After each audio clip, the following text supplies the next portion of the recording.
हूं आपके साथ शिवानी। कहा जाता है ना, एक अकेला सब पर भारी। इस बार के लोकसभा चुनाव में स्पेशली बिहार में कुछ ऐसा ही देखने को मिल रहा है।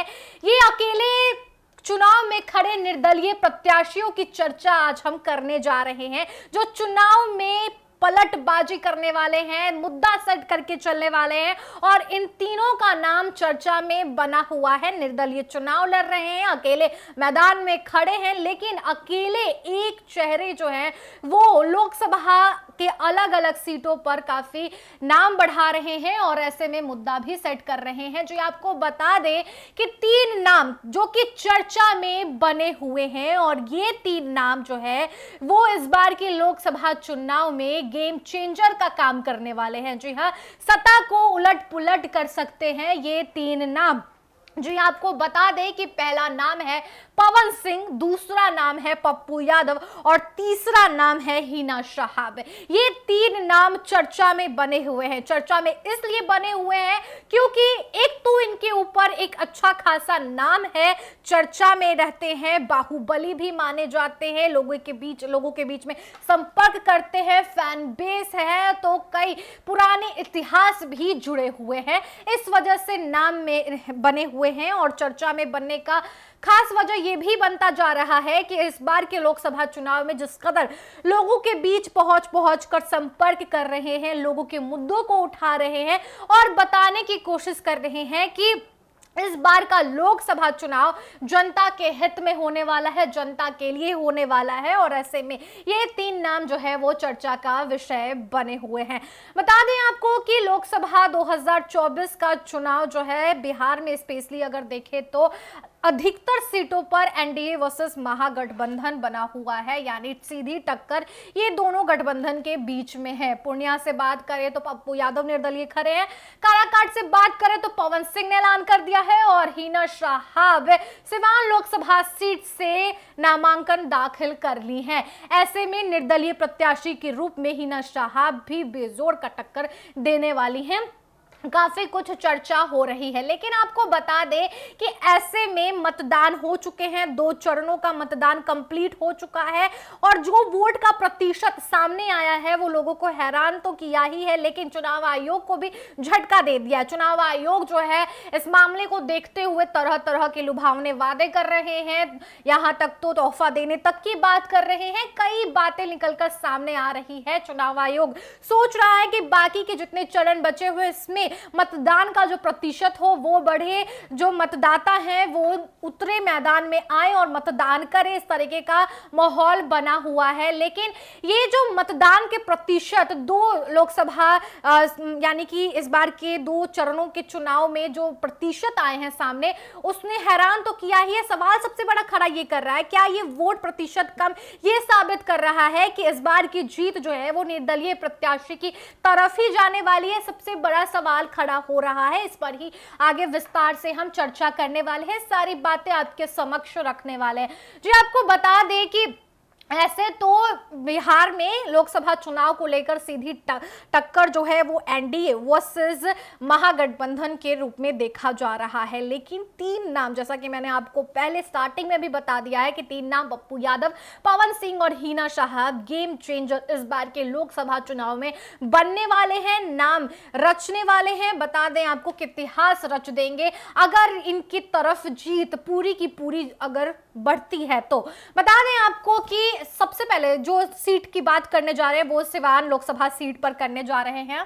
बता दें आपको कि सिवान लोकसभा सीट से अवध बिहारी चौधरी जो कि राजद की तरफ से उतारे गए हैं, वहीं पर विजय लक्ष्मी जो है वो जदयू की तरफ से उतारी गई हैं सिवान लोकसभा सीट पर। लेकिन निर्दलीय प्रत्याशी के तौर पर पूर्व सांसद मोहम्मद शहाबुद्दीन की पत्नी हिना शहाब निर्दलीय चुनाव लड़ेंगी, नामांकन दाखिल कर ली है। और सबसे बड़ा बात है कि इस बार बार जोरों शोरों से उन्होंने दावा किया है कि जीत उनकी होने वाली है, क्योंकि वो सिवान के लिए इस बार खड़ी हैं, ना कि किसी के लिए खड़ी हैं। जैसा कि आपको बता दें कि पिछले बार अगर देखें तो 2019 में हिना शहाब लगातार वो उम्मीद में थी कि आरजेडी उन्हें अपनाएगी, आरजेडी के टिकट पर चुनाव लड़ने का जिस कदर इस बार चर्चा ज्यादा बढ़ रहा था, लेकिन हिना शहाब ने भी ठाना था कि मैं आरजेडी के टिकट पे नहीं लड़ूंगी। लेकिन जो जनता के बीच में सबसे ज्यादा मुद्दा तैर रहा था वो ये था कि हिना शहाब को आरजेडी फिर से टिकट देगी अपने तरफ से, लेकिन हिना शहाब ने साफ ऐलान कर दिया कि वो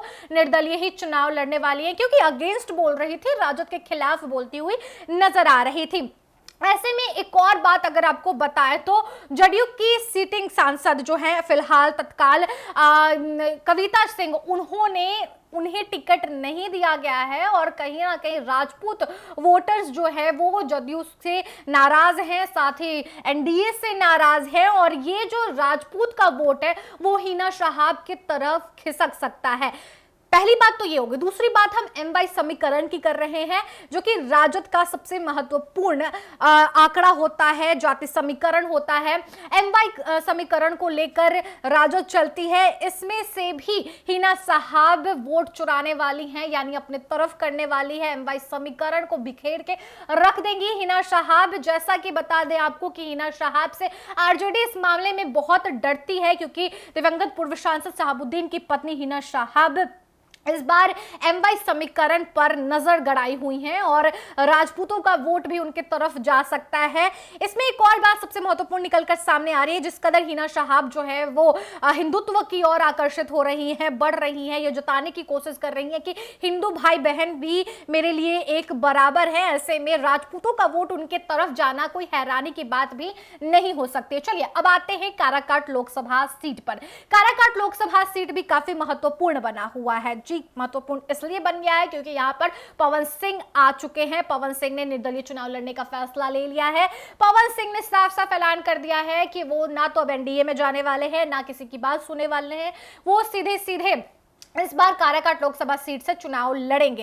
ऐसे में अगर आपको बता दें तो एक तरफ काराकाट लोकसभा सीट में पवन सिंह के नहीं आने से पहले की अगर बात बताएं तो सीधी टक्कर राजा राम सिंह में थी और उपेंद्र कुशवाहा में थी, जो कि राजा राम भाकपा माले की तरफ से खड़े हैं और उपेंद्र कुशवाहा एनडीए की तरफ से खड़े हैं। इन दोनों में सीधी टक्कर देखी जा रही थी, लेकिन इस बीच में त्रिकोणीय मामला करते हुए पवन सिंह ने साफ साफ ऐलान कर दिया है कि वो चुनाव लड़ेंगे। ऐसे में पवन सिंह का खासा वोट जो कि राजपूत वोट है वो तो पवन सिंह की तरफ जाएगा ही, लेकिन उनका जो फैन बेस है, यानी जो फैन के बदौलत वो चुनाव में खड़े हैं, जो उनको सबसे ज्यादा सपोर्ट करने वाले हैं, उनका फैन जो कि हर जाति में है, वो कहीं ना कहीं काराकाट लोकसभा सीट से उन्हें जिताने में मदद कर सकती है। इसलिए ये चर्चा में बने हुए हैं। एक तो बिहार में सबसे चर्चित चेहरा है, पावर स्टार है पवन सिंह, अभिनेता है, ऊपर से सबसे नाम कमा चुके हैं, तो ये बड़ी बात हो जाती है, देखने को भी बनती है। ऐसे में अब पहुंचते हैं पूर्णिया लोकसभा सीट पर। पूर्णिया लोकसभा सीट से बाहुबली नेता अगर आपको बताएं तो पवन सिंह को अगर इस मामले से हटाएं तो सबसे ज्यादा भी चर्चा में बने हुए हैं पप्पू यादव। पूर्णिया लोकसभा सीट से तो है ही, लेकिन पूरे बिहार में देखें तो पप्पू यादव का भी अभी नाम सबसे ज्यादा चर्चा में बना हुआ है। पवन सिंह को साइड करते, वो तो अभिनेता है, लेकिन पप्पू यादव पर आते हैं। पप्पू यादव पूर्णिया लोकसभा सीट से निर्दलीय नामांकन कर चुके हैं। पप्पू यादव इस बार लोकसभा चुनाव में काफी कुछ दिखाने वाले हैं, क्योंकि एक तरफ आपको बता दें कि आरजेडी साफ साफ कह रही है कि आप चाहे तो एनडीए को जिता दीजिए, लेकिन पप्पू यादव को जीत मत कराइएगा, यानी उनकी जीत नहीं होनी चाहिए। ये साफ बात कहीं ना कहीं आरजेडी की तरफ से तेजस्वी यादव करते हुए नजर आ रहे हैं। उनका कहना है कि कहीं ना कहीं पप्पू यादव जो है उनको जीत नहीं मिलनी चाहिए। आपको अगर आरजेडी को वोट नहीं करना है तो सही है, लेकिन आप पप्पू यादव को वोट मत कीजिए। एनडीए की तरफ वोट जा रहा है तो कोई गम तेजस्वी यादव को तो नहीं है। इस मामले से साफ साफ देखने को मिल रही है। अब देखिए, सबसे बड़ा बात आपको बता दे तो 1996 से लेकर 2019 तक में अगर हम आए तो यहां पर 5 निर्दलीय प्रत्याशियों ने जीत किया है, और सबसे बड़ी बात हो जाती है कि 5 निर्दलीय प्रत्याशियों की जीत में सबसे महत्वपूर्ण बात जो है वो है कि वोट का प्रतिशत कम हो रहा है। इसलिए यह सवाल खड़ा हो रहा है कि वोट का प्रतिशत कम जा रहा है तो निर्दलीय प्रत्याशियों की जीत इस बार 2024 के लोकसभा चुनाव में हो सकती है। वहीं पर आपको बताएं तो 2009 में बांका और सिवान पर भी निर्दलीय प्रत्याशी की जीत हुई। यहां पर भी वोट का आंकड़ा कम ही देखा गया, मतदान कम हुए हैं। और वहीं पर आपको बताएं तो 1996 में बेगूसराय और 1999 में पूर्णिया में भी जीत इसी आंकड़ों को लेकर हुई थी, निर्दलीय प्रत्याशी की जीत हुई थी। हालांकि बिहार में निर्दलीय प्रत्याशियों की जीत काफी कम हुई है। 2024 की बात करें, 2019 की बात करें तो निर्दलीय प्रत्याशियों की जीत नहीं हुई है।